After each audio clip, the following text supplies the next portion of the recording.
till judgment day. We'll all be buried, gone to heaven. St. Peter will be the straw boss then. Now you know you're underpaid, but the boss says you ain't. He speeds up the work till you're about to faint. You may be down and out, but you ain't beaten. You can pass out a leaflet and call a meeting. Take it over, speak your mind, decide to do something about it. Of course, the boss may persuade you, some poor damn fool, to go to your meeting and act like a stool. But you can always tell a stool, though that's a fact, he's got a yellow streak running down his back. He doesn't have to stool, he'll always get along. Oh, what it takes out of blind men's cups.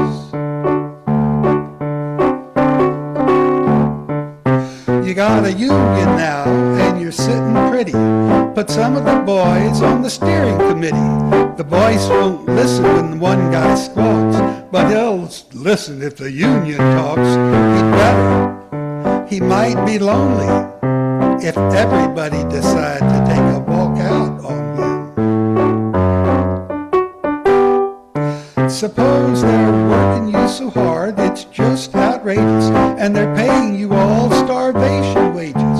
You go to see the boss, and the boss would yell, "Before I raise you pay, I'd see you all in hell." Well, he's a puffing a big cigar. Feel it bite his lip, 'cause he thinks he's got you. Well, he looks out the window, and what does he see but 1,000 pickets, and they all agree he's a bastard, unfair, slave driver. Bet he beats his wife. Now, boy, you gotta come to the hardest time. The boss will try to bust your picket line. He'll call out the police, the National Guard. They'll tell you it's a crime to have a union card. They'll raid your meeting. They'll hit you on the head. They'll call every one of you a goddamn red, unpatriotic Japanese spies sabotaging national defense. But out at Ford, here's what they found. And out in Pittsburgh, here's what they found. And out at Alice Chalmers, here's what they found. And down at Bethlehem, here's what they found. That if you don't let red baiting break you up, and if you don't let stool pigeons break you up, and if you don't let vigilantes break you up, and if you don't let... The words are smudged. You'll win. What I mean, take it easy, but take it.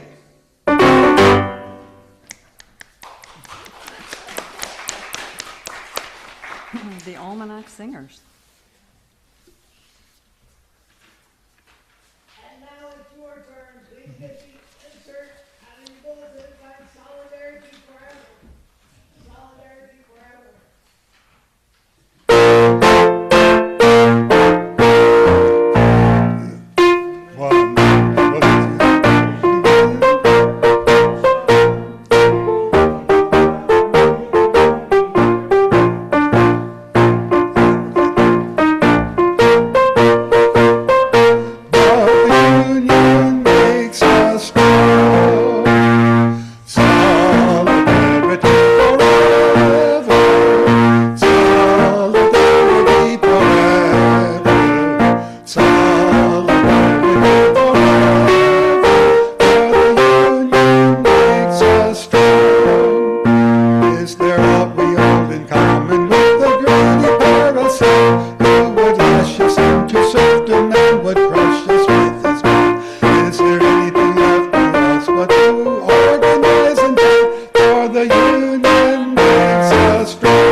Now we stand at last and serving us the wonders we have.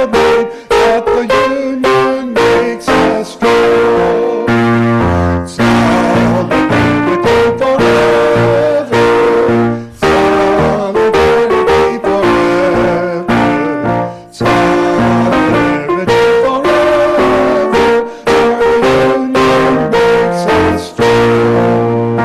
All the world that's owned by our belongs is ours and ours alone. We have laid the right foundations, built it skyward stone by stone. It is ours not to slave and but to master and to love. All the union makes us strong. Solidarity forever. Solidarity forever. Solidarity forever. Makes us strong.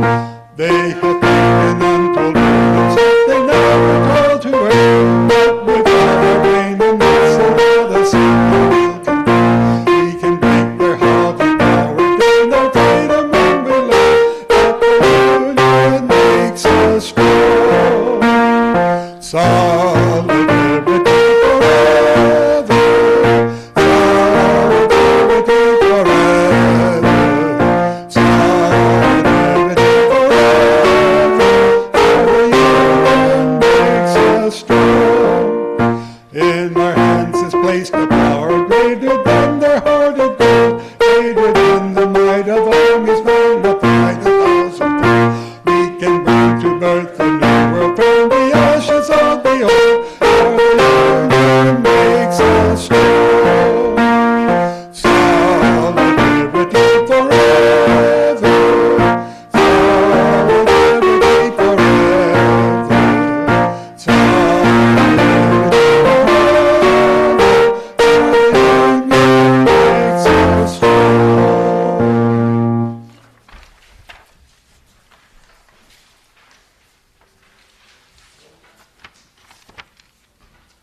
And next is Union Made. Should also be on your insert.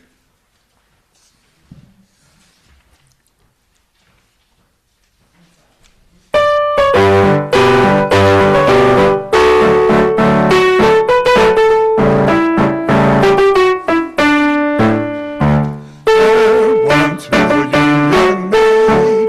She never was afraid of loons and geese and company thieves and the deputy sheriff that made the raid. She went to the union hall when a meeting it was called. And when the Conway boys came down, she always stood her ground. Oh, union,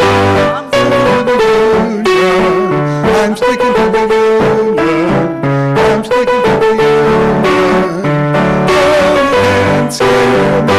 I'm sticking to the union. I'm sticking to the union till the day I die.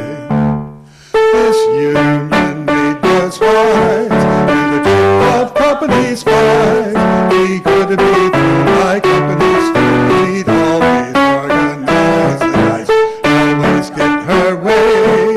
When she spoke for higher pay, we'd show her card with a national goal, and this is what she'd say. Oh, and I'm sticking to the union. I'm sticking to the union. I'm sticking to the union.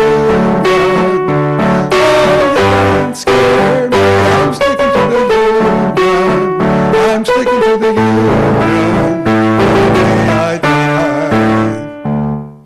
You girls who want to be free, just take a tip from me. Get you a man who's a human man and join the ladies' auxiliary. Married life is hard when you've got a union card. A union man has a happy life when he's got a union band. Oh, and I'm sticking to the union. I'm sticking to the union. Oh, you can't scare me. I'm sticking to the union. I'm sticking to the union till the day I die. Yay.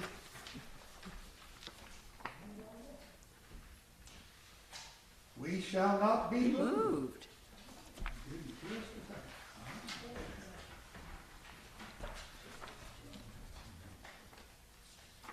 Moved.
The Union is our land, we shall not be moved. The Union is our land, we shall not be moved. Just like a tree that's planted by the waters. We shall not be moved. We shall not be moved. We shall not be, we shall not be, just like a tree that's planted by the we shall not be moved.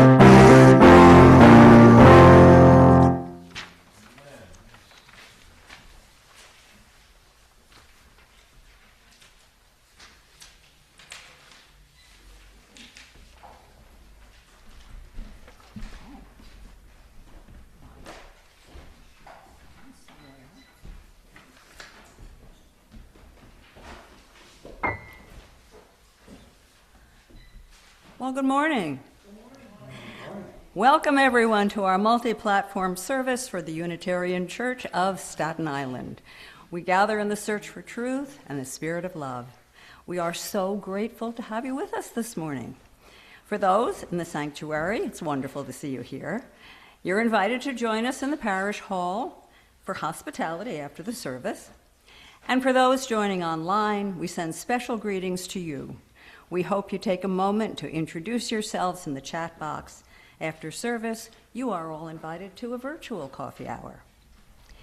Please support our social media outreach. Please like and share our weekly post on Facebook and Instagram. And look at how well that worked out yesterday. And I'm going to say a word about that in a minute. So, see, here's where our communications really is important. And we really need to pay attention. Okay. So, and remember that the sermons are on our YouTube channel. For those joining us in person, we gently remind you to please silence your mobile devices at this time. So I just want to say, I was unable to attend yesterday, but I saw the coverage in the Staten Island Advance, and it was spectacular. Obviously, you had a wonderful, wonderful event yesterday. Great congratulations to the membership committee, to the communications committee, to all of the volunteers who turned out for this great team effort. You all did yourselves so proud, and I think I can speak for the congregation when I say we're all so proud of you. So, yay, bravo, and hooray. Great work, well done. Okay. And now, let us prepare for this morning's service. The opening words are by Paul Dalzell. On this Sunday after International Workers' Day, we light the flame to honor all work, not only the work we do for pay with our hands, our backs, and our minds. That is important, yes, but also the work we do for love, the work we do to help others stay alive and belong instead of being outcasts, the work we do to ensure that people are paid fairly, work reasonable hours, and have quality in their lives, the work we do in caring for the young, the old, the infirm, the work we do to mentor, to educate, to advocate, and to enrich the community, the country, and the world. And now, in our congregation, we light a chalice as a sign of our faith and compassion. Originally, the chalice was used as the symbol of the Unitarian Church's work to help poor people fleeing dictatorships during World War II. Today, we light a chalice to remind us that every person has dignity, we are all connected, and we can all grow in wisdom and compassion. I invite you to join me in lighting our chalice. Would you join me in saying the affirmation in our order of service? We light this chalice in the search for truth and the spirit of love. We unite for worship and fellowship.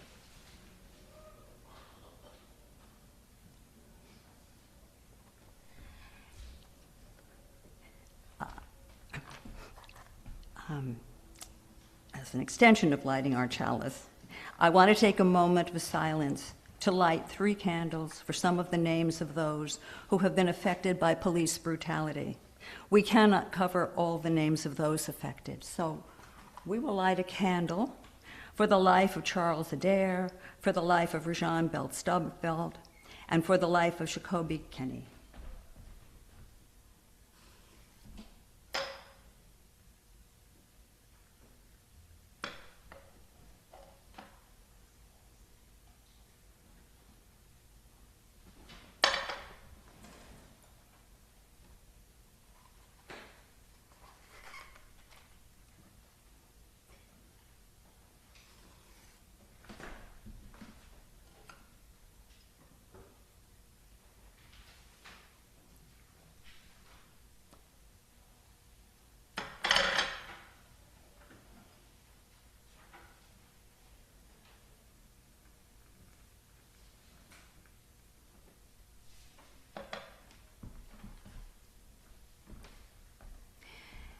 May these lights be a symbol of our commitment to continue the work of racial justice and to proclaim that Black lives matter.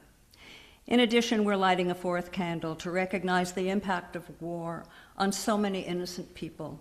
May we find a way to live in peace.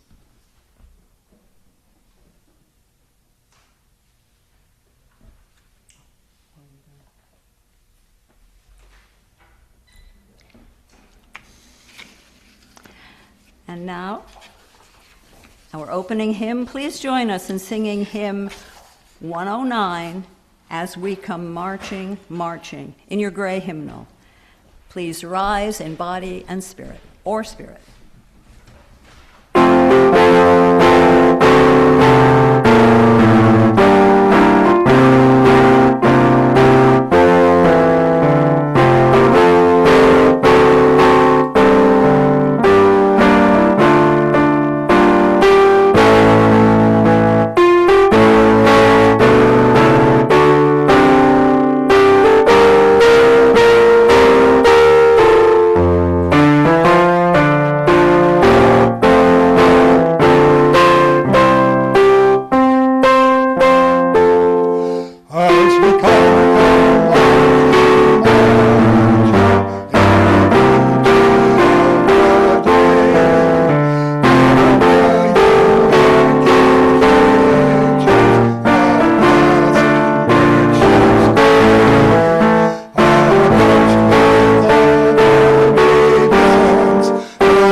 Now is the time in our service for sharing joys and sorrows. We come together in community to share with one another, to support one another. Is from a sermon of Oscar Romero. The church would betray its own love for God and its fidelity to the gospel if it stopped being the voice of the voiceless, a defender of the rights of the poor, a promoter of every just aspiration for liberation, a guide, an empowerer, a humanizer of every legitimate struggle to achieve a more just society. This demands of the church a greater presence among the poor.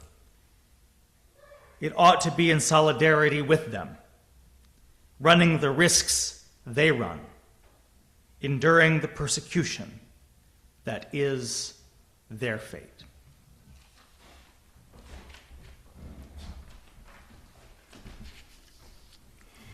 Now is the time in our service where we take an offering. We know it's the gift of all of us that helps support our ability to thrive and gather. For those attending in person, we will pass the collection plate. Please use the envelope you'll find in the pew, write your name, and indicate if your offering is part of your pledge or a donation. For those online, links and instructions will be posted in the chat. You can mail us a check or donate through PayPal giving page on our website. Please give as generously as you can, and our offerings will be gratefully received. The offertory music by Dr. Carolyn Clark and Kevin Clark.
offertory hymn. Please join us in singing hymn 168, One More Step.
Well, good morning.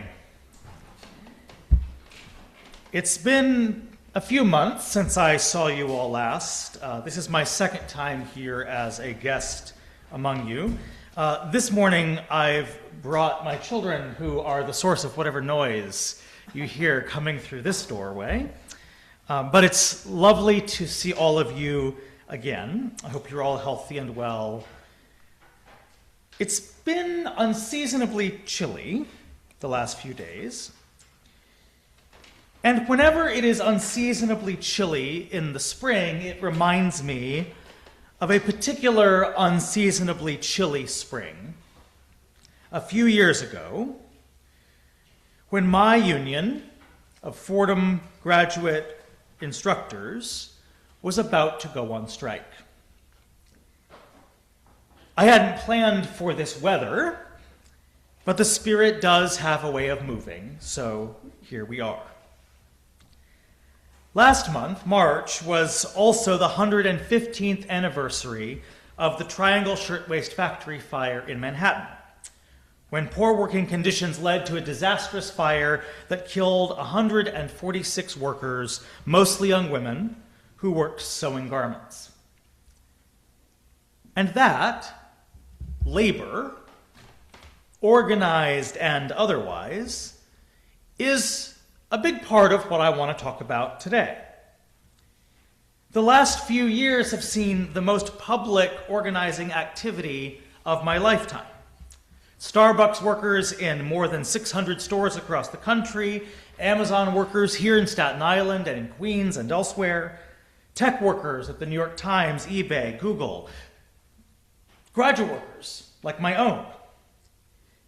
My own local 1104, Communications Workers of America 1104, is now a mix of older types of workers who lay fiber optic cable on Long Island and higher ed workers like myself. It's half big burly Long Island guys and half academics in tweed. And what strikes me is how concrete it all is. All of these are places where people are doing the intense work of building solidarity day by day. So I want to spend some time thinking together, not just about labor as an abstraction, that work in general or workers in general are good. Because in my own recent experience, organizing with my own graduate worker union a few years ago, or working now as a full-time organizer with the faculty at Connecticut State University, it is one thing to support organized labor in general, and it is quite another to support the labor union in front of you. On the one hand, there are comrades in my union who don't have any opinions about labor unions in general, but do know that they deserve better than poverty wages, ways to avoid workplace abuse, and they have figured out that the only way they can get those things is together. And on the other hand, there are others who will lead with their commitment to organized labor, but for whom that doesn't translate into a willingness to do anything. Sometimes we call them the opinion havers. The people for whom having the right opinion trumps the need to actually do any work. Whose identity as activist or organizer matters a lot to them, but who won't do any actual actions or organizing. In about 5 days, May 1st, is the day that most of the world recognizes as Labor Day. And because of the ways that Labor Day on May 1st has been wrapped up in socialist politics, militancy, and marches, when an American holiday was devoted to labor, it was quite purposefully put in a different part of the year. And that holiday, September Labor Day, has suffered the fate of so many of our civic holidays, becoming a sort of bland commemoration of an idea rather than an occasion for getting things done. It's not too different, actually, from how Martin Luther King Day relates to the actual work of Martin Luther King. King was a theologian, a radical, a political tactician, and now he is widely commemorated as like a nice guy. It's not too different, actually, from how Christmas relates to the actual person and work of Jesus Christ, who, depending on who you ask, is a teacher among his people, the Jews, the leader of a political and religious movement, or the very Son of God, and whose birthday we mark with saccharine platitudes. Whatever your other convictions about Jesus, whoever you think he was or is, it seems that it would be much harder to forget that this person had a mission and a purpose and an edge if we were to remember him especially on Good Friday, when we are forced to think about the consequences of purpose and mission and edge. On Good Friday, because it marks the crucifixion, the consequence of who Jesus was. It seems to me it would be harder to forget King, the theologian, radical, tactician, if we remember him in April when he was murdered, rather than in January when he was born. It forces us to raise the question, why did he get murdered? There is something about blood, I guess, that makes it harder to think in abstractions. So May 1st is not just when most of the world celebrates Labor Day, International Worker Solidarity Day. It is, like Good Friday or April 4th when King was killed, a day drenched in blood. The commemoration of organized labor on May 1st has some of its roots in the violence of the so-called Haymarket Affair in Chicago, when police violence against unions and broader civil unrest, including a bombing, resulted in solidarity marches around the world.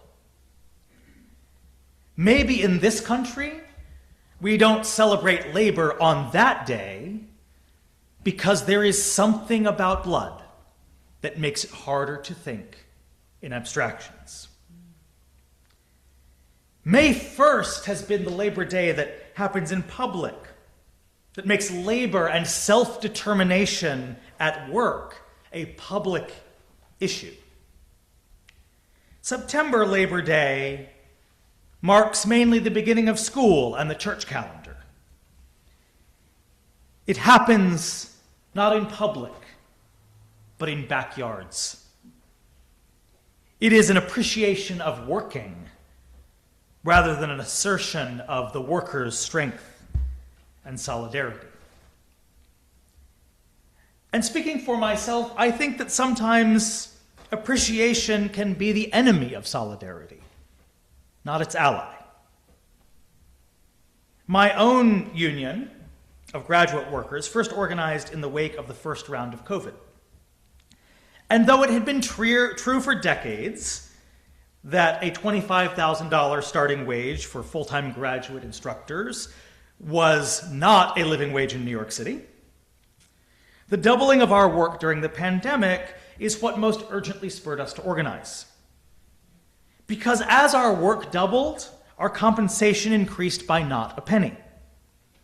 Except that we were supposed to feel compensated by the barrage of emails thanking us for our extra work. As though reading a barrage of emails was not itself extra work. And when we'd ask, some of you may have experienced things like this in your life, when we'd ask about getting more money or more time, we'd just get another email appreciating us some more. And that's why I think May Day, Labor Day, is the one to pay attention to. This is why I tell you that about my own workplace. Because September Labor Day is an appreciation email. May Labor Day is a strike. May Labor Day is about the dignity of workers, and September Labor Day is about the importance of working. And work is fine. Work is great. But it is not work that the Unitarian Universalist principle insists has inherent worth and dignity. It is the people, workers, not because of what they produce, but because they are people who are entitled to it. Now, that worth and dignity is real, whether it's recognized or not. But it remains something of an abstraction if it is blandly commemorated rather than made real in organizing solidarity and action. Commemoration doesn't take very much planning. Organizing, good organizing, takes time. It doesn't take stopping by the store for some flowers. It takes patient conversation and good listening, self-assertion and self-effacement in equal measure. It takes some quality time with spreadsheets and calendars. And it's not a criticism of any of us here, I don't think, to say that there's something about the structure of Sunday worship that encourages commemoration, finding the theme that goes with the day. And remembering things, commemorating things is fine. But I am thinking about the way that some womanist scholars and ethicists write the word remember with a hyphen between re and member. Remember. To member again, to put the members, the parts, back together. What has been dismembered, taken apart, must be remembered, stitched back together. And if we believe, Unitarian Universalist or not, if we believe in the interdependent web of creation, of which we are all a part, it means that all our coming together is remembering. Because from the beginning, we were all one. If September Labor Day and all those different backyards can tempt us into seeing all the separated pieces, maybe May Labor Days are for stitching back together. And anyone who sews knows that stitching takes time. If, like me, you are new to sewing, you know it involves a lot of ripping seams, a lot of trying to figure out how the heck it is that one correctly threads a bobbin. Stitching takes time. And most organizing isn't the picket line. It's the conversations, hundreds, thousands of them, that involve everybody, wherever they're at. Solidarity is the slow, painstaking work of re-membering, of stitching seams one at a time. So, we are 5 days from May Labor Day. And I'm getting September Labor Day on your calendars now, not because it's the one that I think is the most important, but because next September 1st, it'll be time to start thinking about next May 1st.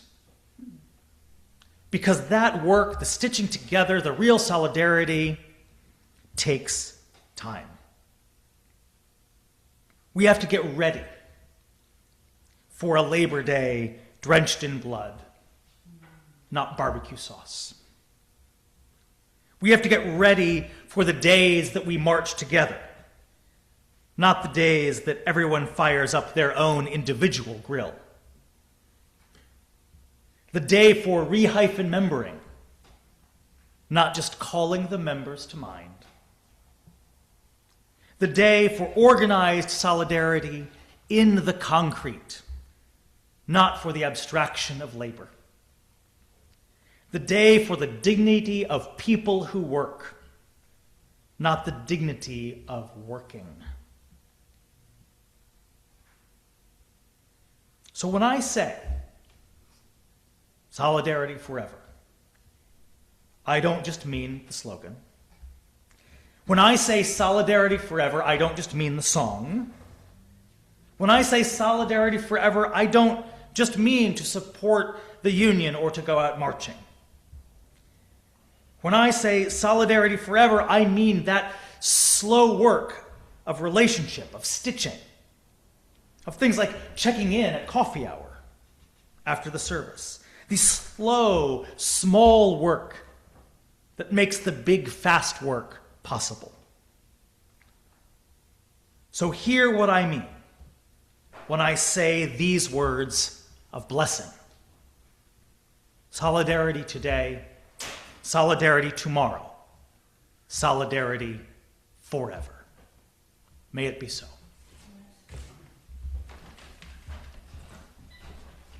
Benjamin, thank you so much for an incredible message. And I want to say something before we go to our music and closing words and all of that. And before I extinguish the chalice, I just want to say we have an opportunity on this International Workers' Day, which will be this Friday. We have an opportunity to stand in solidarity with all of the people around the country who will not be going to work that day, who will not be shopping that day, who will not be doing anything that day except just being quiet at home, perhaps, because we have a national strike about to happen on International Workers' Day. And that's a place where we can join in solidarity to let this administration know that without the respect of the people in this country who work so hard for so little, and without their support, the administration cannot hold. So, I want to invite you to join me in extinguishing our chalice. You can find the affirmation in our order of service. Oh, the hymn. I always skip this last hymn. What is the matter with me? I can't read my own script. This is terrible. From 116. Is that right? 116? Yes. 116. There we go. In your gray hymnal. This is a call and response hymn. Heaven is the call, men is the response. Choose up your side. Whichever side you want to sing with, just choose it. Here we go.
And now, it's time to extinguish the chalice.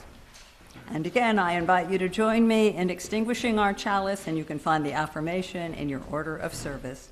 We extinguish this flame, but not the light of truth, the warmth of community, or the fire of commitment.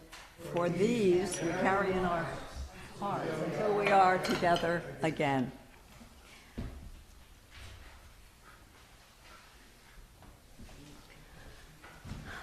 The closing words. Be About the Work by Andrea Hawkins Camper. May we see all as it is, and may it all be as we see it.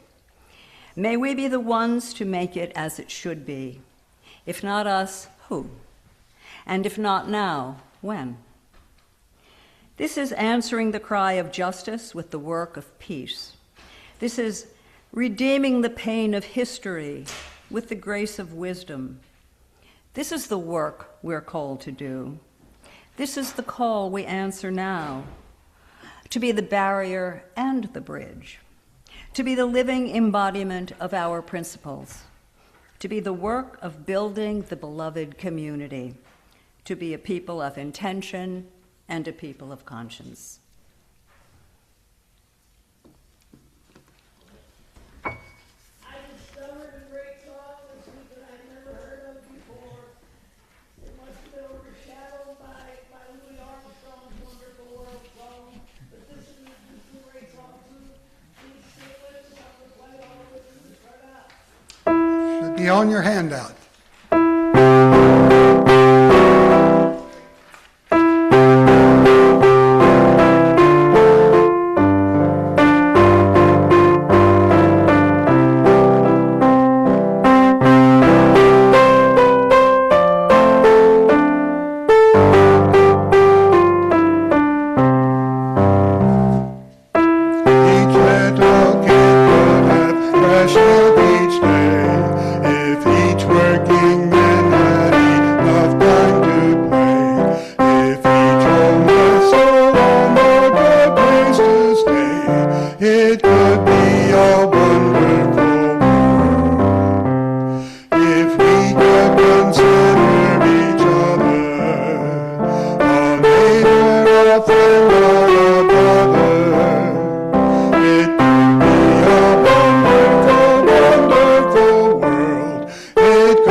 And so ends our service. Please join us in the parish hall for hospitality.